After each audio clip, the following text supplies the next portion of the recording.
J'ai été très impressionné d'abord par le nombre de participants qui sont venus de la diaspora, très impressionné par leur engagement et leur attachement à leur terre, Afrique.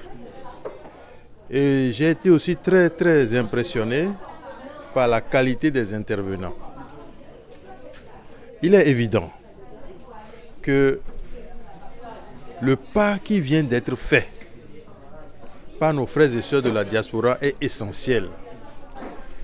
Parce qu'ils l'ont fait à la sueur de leur front. Ils n'ont pas fait des projets qui ont été subventionnés, financés par d'autres personnes. Non, ils se sont cotisés pour dire nous allons cotiser, venir voir nos frères et sœurs africains pour penser ensemble ce qu'il faut faire pour une réparation. Ça, c'est merveilleux.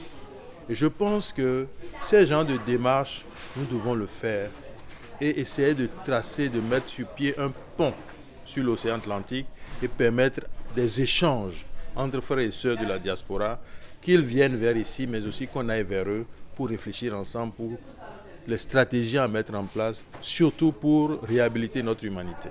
Il faut que le Noir comprenne que pendant plus de 300 000 ans, tous les continents étaient peuplés de Noirs. Il n'y avait pas de Blancs, nulle part au monde. Le Blanc est arrivé il y a moins de 20 000 ans.